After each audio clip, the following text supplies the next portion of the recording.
Hari ini saya ingin share tentang hubungan yang sehat itu harus didasari dengan yang namanya trust, kepercayaan. Kedekatan hubungan menentukan level kepercayaan. Kita akan cenderung lebih mempercayai orang yang terdekat dengan kita, betul atau tidak? Kedekatan hubungan akan menentukan level kepercayaan. Karena itu, kita harus hati-hati dan bijaksana menentukan siapa orang-orang yang bisa punya akses untuk dekat dengan kita. Minggu lalu saya khotbah tentang batasan dalam hubungan. Bahwa kita nggak bisa kasih akses yang sama kepada semua orang. Kita lihat firman Tuhan, Yohanes 19 ayat ke-26.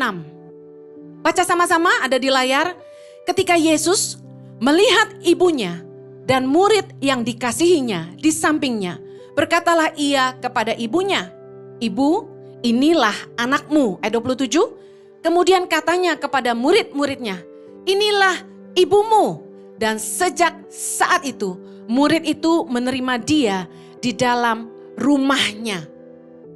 Saudara tahu bahwa Yohanes adalah murid yang paling dekat dan katanya paling dikasihi Yesus dari 12 rasul. Dan kepada Yohaneslah Yesus mempercayakan ibundanya, yaitu Bunda Maria. Kami pergi ziarah ke Turki, kami mengunjungi makam Rasul Yohanes. Dan di situlah Maria tinggal bersama Yohanes di rumahnya. Luar biasa. Betapa Yesus sangat mempercayai Yohanes. Sampai Yesus menitipkan ibu yang dikasihinya kepada salah satu muridnya, itu Yohanes. Saya percaya kita nggak akan menyerahkan sesuatu yang sangat berharga bagi kita kepada orang yang tidak sungguh-sungguh kita percayai. Ada amin? Saya yakin kalau Anda mau pergi keluar kota, Anda nggak akan nitip kunci rumah Anda, kunci mobil Anda kepada orang yang Anda nggak sungguh-sungguh dekat dan Anda percaya. Kalau Yesus sampai menitipkan ibunya kepada Yohanes, kita bisa lihat betapa besar kepercayaan Yesus kepada Yohanes. Makanya anak-anak muda yang belum menikah angkat tangan. Ada? Yes, dengar baik. Kalau Anda mau nikah, pastikan Anda kenali baik-baik calon pasanganmu. Jangan beli kucing dalam karung. Karena hidupmu dan masa depanmu sangat berharga. Jangan tertipu sama casingnya. Kaya, ganteng, dibeliin hadiah terus. Waktu pacarin diporotin terus. Anda pikir nanti kalau udah nikah luar biasa bahagia saya. Masih pacaran diajak keluar negeri terus. Tunggu tanggal mainnya. Kenali dulu baik-baik karakternya. Kita tuh nikah bukan sama tampangnya. Ada pria-pria yang bilang gini, "Ci, kalau makan sama-sama kan kalau lihat giginya sumbing gimana ya? Kalau gak cakep Ci, hidungnya masuk ke dalam gimana ya Ci? Gak mau lihat, masa gini I love you sayang kan gak bisa," katanya gitu. Tapi dengar baik, kepercayaan gak bisa lihat tampang. Kependekan Ci, cowoknya gue maunya yang tinggi. Hei, nikah itu gak sama luarnya. Nikah tuh sama dalamnya. Yang kita rasakan tiap hari itu perilakunya, karakternya. Kenali baik-baik. Jangan percayakan hidupmu ke tangan orang yang gak sungguh-sungguh kamu kenali. Pernah ada yang bilang gini sama saya, "Gue nyesel kawin jaga kekudusan," kata dia gitu. Coba gue waktu pacaran gak jaga kekudusan, gue tahu kan dalamnya kayak apa. Karena ternyata urusan seksual menjadi masalah beberapa pernikahan. Tapi come on, itu bisa diatur. Yang gak bisa diatur itu karakter. Yang percaya katakan amin.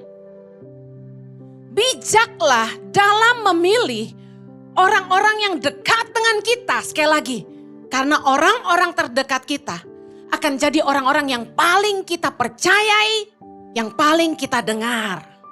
Saya ingin bicara bagian yang pertama.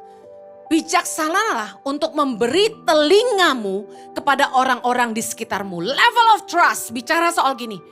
Mereka akan jadi orang-orang yang kita dengar. Makanya ada penasehat-penasehat. Jangan kasih telingamu kepada sembarangan orang karena suara mereka menentukan keputusan Anda dan langkah hidup Anda. Mazmur 1 ayat 1, kita lihat firman Tuhan. Berbahagialah orang yang tidak berjalan menurut nasihat orang fasik. Yang tidak berdiri di jalan orang berdosa. Dan yang tidak duduk dalam kumpulan pencemooh. Mari periksa hidup Anda. Anda beri telingamu kepada siapa? Orang fasik bicara soal orang-orang yang tahu kebenaran tapi tidak menghidupinya. Munafik. Orang-orang yang gak mau bertobat. Selalu hidup jatuh bangun dalam dosa. Yang kedua, orang-orang berdosa yang udah jelas-jelas hidup jauh dari kebenaran Allah. Yang ketiga, kumpulan tukang gosip. Saya suka dengar orang curhat sama saya ketika mereka minta nasihat saya. Tapi kalau sudah mengarah ke gosip, saya langsung hentikan. Saya bilang selesai. Saya sudah dengar, sudah cukup. Jangan duduk dengan orang fasik, orang berdosa, dan tukang gosip. Artinya apa? Jangan minta nasihat sama orang yang Anda tahu buah hidupnya gak baik. Mintalah sama orang nasihat yang buah kehidupannya adalah gini, dia hidup takut akan Tuhan. Dia hidup melakukan firman Tuhan. Hidupnya jadi teladan. Gak cuma pintar ngomong doang. Lihat bagaimana hubungannya dengan istri dan suaminya. Bagaimana hubungannya dengan anak-anaknya. Bagaimana hubungannya dengan stafnya. Lihat bagaimana dia melakukan aktivitas sehari-harinya. Karena itu buah kehidupan. Satu kali saya dijelek-jelekan di YouTube dengan begitu luar biasa viral. Muka saya dipampang di YouTube orang ini. Yang nonton ratusan ribu dalam satu hari. Saya syok. Terpukul. Cuma gara-gara satu kata salah ngomong langsung diviralkan. Saya turunkan YouTube pengajaran itu. Meskipun sebenarnya kalau ditonton baik-baik semuanya ada ayat dasar firman-Nya. Yesus yang ngomong. Tetapi saya tidak mau bela diri. Saya turunkan aja. Karena kita gak boleh merasa benar. Kalau kita jadi batu sandungan, turunkan aja. Tapi yang saya lihat gini. Kita gak usah bela diri karena gini. Buat apa saya bela? Supaya saya tampak benar? Itu kan kesombongan. Orang cukup lihat buah hidup saya. Apakah saya sesat? Sekarang kalau search di Google ada tuh. Henny Kristianus sesat, parah gak? Sampai saya pelayanan di Australia tahun ini ya, Pak ya, saya ke Australia Juni. Saya khotbah di satu gereja. Gembalanya bilang ke saya, ada pendeta-pendeta yang ngomong gini, kok kamu masih ngundang itu Henny Kristianus katanya gitu. Sesat tuh orang. Oke, mari lihat buah hidupnya dong. Beneran sesat gak gua gitu kan. Sementara orang yang posting tentang saya di YouTube-nya berkali-kali biar banyak follower, biar banyak yang viewer, biar banyak apanya tuh uang bulanannya katanya. Dia isi kontennya jelek-jelekin hamba Tuhan semua. Gak cuma saya. Sekali berhamba Tuhan besar-besar udah gak ada yang gak dijelekin sama dia. Jadi saya cukup sabar. Biarkan waktu berlalu, pembelaan datang dari Tuhan. Kita jangan sembarangan dengar masukan orang, lihat buah hidupnya. Firman Tuhan katakan dalam 1 Tesalonika 5 ayat 21, ujilah segala sesuatu dan peganglah yang baik. Biasanya gini, kita kalau udah deket sama orang, kita cenderung dengerin orang ini. Padahal dengar, semua orang punya kekurangan. Semua orang pasti ada cacatnya. Dan yang pasti gini, ketika ada konflik, orang cenderung membela dirinya sendiri. Jangan berkuping tipis. Kalau kita dengar masukan, laporan dari orang, ini yang saya belajar dari dulu. Dengar dari keduanya. Gak boleh berlaku tidak adil karena kita dekat sama dia, kita cuma dengar dia. Saya udah belajar banyak dalam hal ini. Kita pasti gak adil karena kita lebih bela orang yang dekat sama kita. Dengar dari keduanya. Saya sih sederhana. Kalau ada orang laporin apa-apa ke saya bilang gini, siap gak diperhadapkan? Kalau omongannya benar, dia tidak takut diperhadapkan. Orang yang dolak-dalik, ngomong A lain, B lain, itu gak akan mempertanggungjawabkan jawabkan ucapannya. Nah yang kayak gini gak layak didengar. Karena masukan mereka bisa mencelakakan kita. Hati-hati bergaul dengan siapa? Amsal 13 ayat 20 berkata, siapa bergaul dengan orang bijak menjadi bijak. Tetapi siapa berteman dengan orang bebal menjadi malang. Apakah bijak teman-teman Anda? Lihat dari buah hidupnya. Bijak gak pakai duit? Bijak gak pakai waktu? Contoh, pulang pagi terus. Istrinya nyariin. Anaknya gak pernah diurus. Kalau dia gak bijak, jangan bergaul sama orang seperti ini. Hidup Anda akan jadi seperti mereka. Orang bebal bicara gini. Dikasih tahu gak mau berubah. Dikasih tahu gak bisa berubah. Itu bebal. Berikutnya. Jangan buang sampah sembarangan. Jangan cerita masalahmu kemana-mana. Jangan broadcast pertengkaranmu dengan suami, dengan istri, ke semua kontakmu di WA. Blast ke grup. Jangan posting-posting pergumulan dan kesusahanmu di sosial media. Kenapa? Tidak semua orang berempati dengan Anda. Akan ada orang-orang yang mungkin mentertawakan, bahkan mensyukuri kesusahan Anda.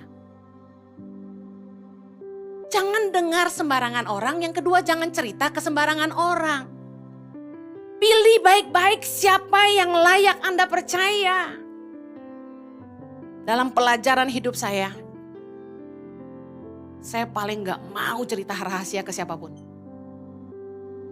Karena bagi saya yang cuma bisa dipercaya cuma Tuhan. Manusia pasti ada bocornya. Saya akan akhiri dengan 3 hal.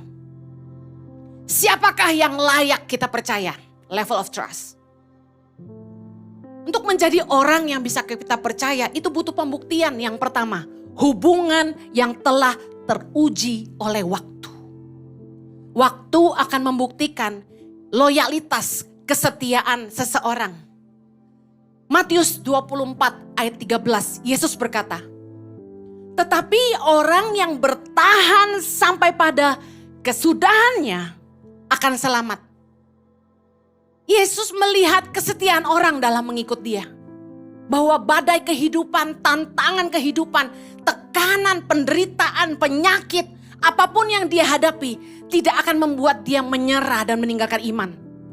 Tapi dia akan bertahan sampai kesudahannya.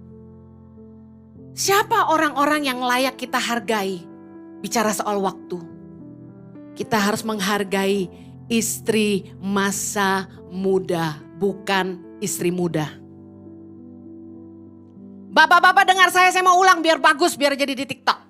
Hargai istri masa muda, bukan istri muda. Tepuk tangan dong, ibu-ibu. Buat suaminya. Istri masa muda itu ketika kita masih kere, jelek, kurus, kumisan, ceking, gak punya duit, bokeh, cuma bisa naik motor. Gak pernah nginep hotel bintang 5. Dia setia menemani kita. Uang sayur cuma 250.000 setiap minggu, bertahan kita. Kalau istri muda, beda cerita. Molui meyo chien bye-bye ah. Gak ada duit, wo tinggal loh. Siapa mau kawin sama you? You gak mau hidupin I. Gak ada gitu. Jadi suami-suami yang hari ini sudah jadi kaya dan lebih besar, baik badan maupun hartanya, rumahnya.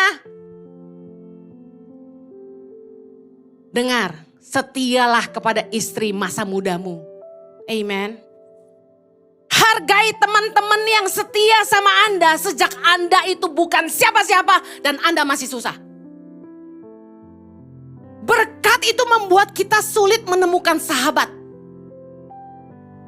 Firman Tuhan katakan gini, Amsal 17 ayat 17. Seorang sahabat menaruh kasih setiap waktu dan menjadi seorang saudara dalam kesukaran. Orang yang benar-benar sahabat kita, dia jadi saudara kita di tengah-tengah kesukaran. Amen. Kalau Anda hari ini kaya, punya jabatan, saya kasih tahu, saya kasihan sama Anda. Kok gitu Bu Eni? Karena Anda semakin sulit menemukan sahabat sejati Anda. Amsal 19 ayat 4 berkata gini, kekayaan menambah banyak sahabat, tetapi orang miskin ditinggalkan sahabatnya. Ayat 6 berkata, banyak orang yang mengambil hati orang dermawan. Setiap orang bersahabat dengan si pemberi. Waktu kita ada di atas, waktu kita punya banyak berkat, pasti banyak orang mendekat. Tetapi sekali lagi, waktu akan membuktikan. Ketika mereka tidak dapat apa-apa yang mereka inginkan, ketika mereka tidak kecipratan berkat-berkat, mereka akan meninggalkan kita, bahkan mungkin memusuhi kita dan memburukkan nama kita. Saya bilang sama suami saya, yuk bijaksana, memilih siapa yang jadi sahabat. Saya percaya bahwa kesetiaan itu teruji oleh waktu. Yaitu mereka yang benar-benar mengenal siapa kita. Adalah teman-teman lama kita. Mereka tahu aslinya kita kayak apa. Mereka tahu kekurangan kita tapi tidak beranjak dari hubungan kita. Udah tahu, emang si Henny mah galak tapi tetap cinta sama saya. Mereka sudah ada sejak kita susah. Mari bijaksanalah melihat teman-teman lama. Saya sama suami hari ini punya teman dari SMA yang hari ini membantu pelayanan kami loh. Jadi mentor, jadi leader di ICI. Kami sangat hargai. Karena dia kenal kami dari kami masih culun. Kenal kami ketika kami bukan siapa-siapa. Sampai hari ini juga bukan siapa-siapa sih. Tapi saya sangat hargai dia. Karena dia setia. Dia terima kami apa adanya dan dia tidak menghakimi kami saat kami lemah. Dia pernah lihat saya bertengkar sama suami saya. Tapi dia tidak menghakimi saya. Dia malah mendamaikan kami. Dan yang luar biasa, dia nabur buat pelayanan ini. Saya mau kasih tahu. Hargai istri masa muda, sahabat lama, stafmu yang paling lama. Karena mereka telah membuktikan kesetiaan mereka. Mereka tidak beranjak dari hubungan meski sudah mengenal aslinya kita. Amsal 2 ayat 17. Ada orang yang meninggalkan teman hidup masa mudanya dan melupakan perjanjian Allahnya. Maleakhi 2 ayat 15b. Dan janganlah orang tidak setia terhadap istri dari masa mudanya. Amsal 5 ayat 18. Diberkatilah kiranya sendangmu, bersukacitalah dengan istri masa mudamu. Bukan istri muda kan? Dengar baik. Hargai mereka. Makanya saya sama suami, staf-staf lama itu kami bawa ke Israel. Gantian. As a reward. Dan masih banyak lagi tentunya. Hubungan yang layak mendapat kepercayaan yang kedua adalah hubungan yang tulus dan murni. Dekat dengan kita bukan untuk apa dan karena ada apa. Saya bilang hubungan tanpa kepentingan. Orang yang paling bisa dipercaya adalah orang yang dekat sama kita gak ada kepentingan apa-apa. Mereka justru ada untuk menolong kita. Saya tadi udah singgung soal kekayaan dan berkat membuat kita sulit menemukan sahabat. Tapi waktu akan membuktikan bahwa orang-orang yang memang gak punya kepentingan, meskipun mereka tidak diuntungkan, mereka akan ada dengan kita. Yang terakhir, orang-orang yang bisa dipercaya adalah hubungan di atas dasar kasih. Berapa banyak Anda yang ingin sungguh-sungguh tahu siapa orang yang benar-benar mengasihi Anda? Angkat tangan. Are you ready? Mari. Lukas 12 ayat 34. Karena di mana hartamu berada, di situ juga hatimu berada. Pernah dengar ayat ini? Listen to me. Kita akan tahu siapa yang benar-benar peduli dan sayang sama kita, yaitu mereka yang tidak sungkan mengeluarkan isi dompet mereka untuk membantu kita.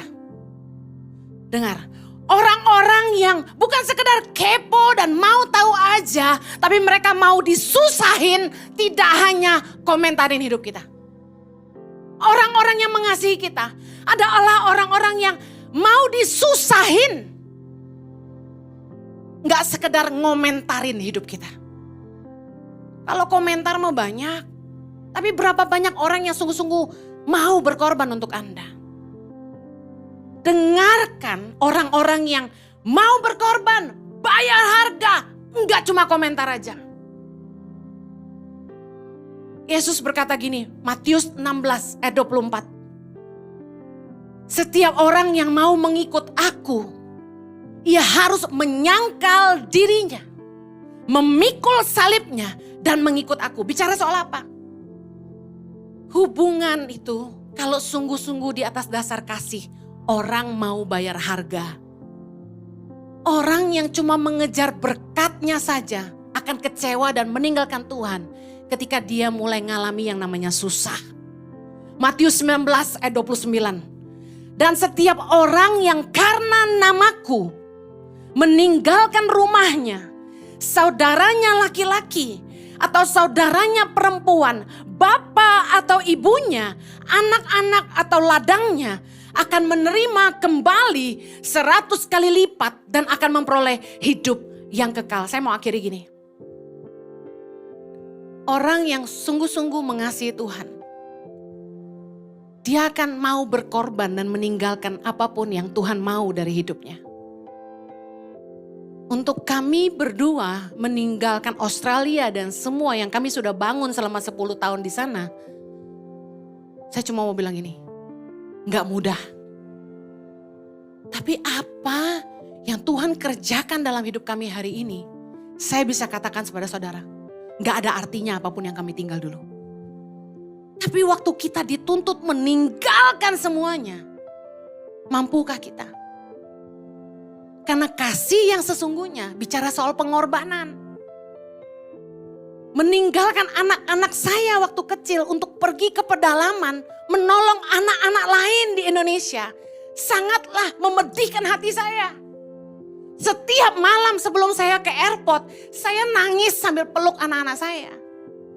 Anak saya masih kecil. Axel baru 1 tahun waktu saya pergi meninggalkan dia, dia masih baby. Saya ingat saya buang ASI di seluruh Indonesia. Belum 1 tahun waktu itu. Tapi saya lakukan karena saya mengasihi Tuhan. Kalau Anda bicara, saya mengasihi istri saya mengasihi sahabat saya mengasihi gereja ini. Pertanyaan saya, Anda berani korban gak? Karena kebanyakan orang cuma mau ambil buat dirinya sendiri. Apa yang enak buat dia, apa yang menguntungkan buat dia. Saya sangat bersyukur. Minggu lalu kita ngalami yang namanya mati lampu. You know what? Never happen. Ever. Tetapi jemaat tidak beranjak. Di tengah panas-panas dan gelap, semuanya cinta Tuhan, menyembah Tuhan, dengar firman Tuhan. Applause buat saudara. Man, I'm telling you, orang Kristen zaman sekarang cari parkir susah gak ke gereja. Kursi kurang empuk gak gereja. Panas gak ada LED gak gereja. WL-nya sumbang gak gereja. Drumnya kekencengan gak gereja. Kalau kita mengasihi Tuhan, jangan datang dengan mental gini. Gelap banget sih gerejanya, mati lampu lagi. LED-nya kurang gede. Kok gak ada plafon? Kedinginan, tadi pagi pada kedinginan. Sekarang kepanasan ya. Dengar baik, attitude mengasihi itu gini. Gereja ini butuh apa lagi ya? Nyalain AC sebanyak ini listriknya berapa ya? Berani korban. Bukan cuma datang jadi beban. Kalau kita sungguh-sungguh mau pilih orang yang sungguh-sungguh bisa kita percaya, adalah orang-orang yang gak cuma tahu ngomentarin hidup kita, tapi mereka mau disusahin juga. Amen. Saya akhiri, bijaksanalah memilih siapa yang kita dengar, siapa yang dekat dengan kita, karena kita akan percaya sama mereka. Hubungan yang layak dipercaya itu teruji oleh waktu. Yang kedua, hubungan yang tanpa kepentingan. Yang ketiga, hubungan atas dasar kasih yang murni kepada kita. Amen. Saya berdoa Anda bijaksana memilih orang-orang di sekitar Anda, supaya hidup Anda terus di bawah Tuhan dalam level berikutnya. Jadi lebih baik dan lebih baik. Kita berdoa. Bapa di sorga, kami bersyukur buat kebenaran firman-Mu. Kami berdoa firman-Mu membukakan mata hati kami, membuat kami mengerti jadi orang-orang yang lebih berhikmat. Memilih siapa orang-orang yang terdekat dengan kami. Bapak, kami berdoa supaya hubungan kami sehat. Kami boleh belajar percaya dengan orang-orang yang ada di sekitar kami. Tuhan, berdoa umat-Mu lebih bijaksana dalam hidup mereka. Supaya hidup mereka berkemenangan. Tuhan, hamba-Mu berdoa jemaat gereja Impact Community Indonesia ini, ketika mereka keluar dari pintu gereja ini, mereka keluar jadi terang dan garam dunia. Jadi berkat, jadi dampak di keluarga mereka, di tempat pekerjaan mereka, di dunia usaha mereka. Bahkan bagi RT di mana mereka tinggal Tuhan. Kota di mana mereka berada, kecamatan di mana mereka tinggal. Aku berdoa Tuhan, hidup mereka semua jadi berkat. Supaya nama Tuhan dipermuliakan. Ada anak-anak Tuhan yang bersinar bagi Tuhan. Berdoa Tuhan supaya kami semua yang di tempat ini jadi berkat buat bangsa Indonesia. Mungkin ada yang khawatir dengan berita-berita yang kita dengar 2023 what's going on akan jadi lebih susah dan sebagainya. Dengar baik. Taruh imanmu kepada kebenaran firman, bukan apa kata orang. Bukan apa kata zaman. Percayalah bahwa Tuhan akan senantiasa meluputkan kita dari segala malapetaka. Melindungi kita dari segala yang jahat. Sekalipun kanan kiri kita rebah, kita akan tetap berdiri karena Tuhan menyertai. Yakin dan percaya bahwa Tuhan gak akan pernah meninggalkan orang benar. Dan anak cucunya gak akan pernah meminta-minta roti. Di dalam nama Yesus kami percaya Tuhan. Haleluya. Amen.